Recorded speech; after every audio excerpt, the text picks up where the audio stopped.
File survei profil pasar tahun 2018 oleh Badan Pusat Statistik atau BPS, ada lebih dari 14.000 pasar tradisional di Indonesia, atau sama dengan hampir 90% dari seluruh jenis pusat perdagangan yang ada di negara kita.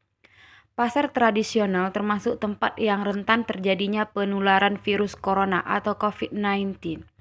Menurut Ikatan Perdagangan Pasar Indonesia atau IKPPI, lebih dari 400 pedagang di 93 pasar tradisional telah terinfeksi COVID-19.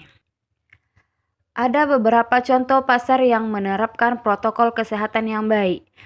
Pertama, di Jogja, diberlakukan kawasan wajib masker di pasar. Kedua, Pasar Bukateja di Purbalingga, Jawa Tengah membatasi lapak atau pedagang dengan partisi atau pembatas plastik, serta menggunakan masker. Tiga, di Pasar Salatiga juga mempraktekkan hal yang sama sejak beberapa minggu yang lalu. Empat, Pasar Bendo, Trenggalek membatasi jarak antara kios dengan plastik transparan dan menjual menggunakan sarung tangan plastik dan pelindung wajah. Yang kelima, di beberapa pasar di Jakarta, petugas parkir membatasi jumlah orang dan kendaraan yang masuk. Jika Anda ingin ke pasar, tetap harus mempraktekkan protokol kesehatan yaitu jaga jarak, selalu memakai masker, selalu membawa cairan pencuci tangan, jangan lupa bawa tas sendiri dari rumah. Setelah Anda sampai ke rumah, praktekkan protokol pencegahannya. Bersihkan bawaan Anda dari pasar, semprot alas kaki dengan infeksin atau air dan sabun. Ganti baju dan segera mandi, cuci semua barang belanjaan Anda. Surat edaran dari Menteri Perdagangan nomor 12 tahun 2020 tentang pasar yang teradaptasi dengan kebiasaan baru, antara lain mengatur bahwa Bapak Ibu para pedagang di pasar tradisional wajib menggunakan masker dan sarung tangan selama beraktivitas.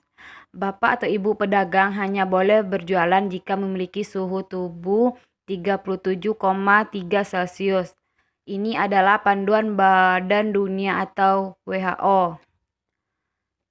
Semua pedagang di pasar rakyat harus negatif COVID-19. Perlu ada pembatasan pengunjung di pasar. Pengelola pasar dihimbau menjaga kebersihan dengan menyemprot desinfektan secara berskala setiap 2 kali sehari. Para pedagang juga harus mengoptimalkan ruangan berjualan di tempat terbuka atau di tempat parkir. Apakah ini rumit? Tidak juga. Bahwa reformasi pasar tradisional sudah dilakukan sejak lama, bahkan sejak 14 tahun yang lalu. Sudah dikerjakan untuk mengendalikan wabah flu burung pada tahun 2004 sampai 2005 yang lalu. Jadi, ini bukan hal yang baru untuk membenahi dan menyehatkan pasar. Yuk kita jaga kesehatan diri, kesehatan keluarga, tetangga, lingkungan, masyarakat, termasuk kesehatan pasar agar kita tetap produktif dan tetap aman COVID-19.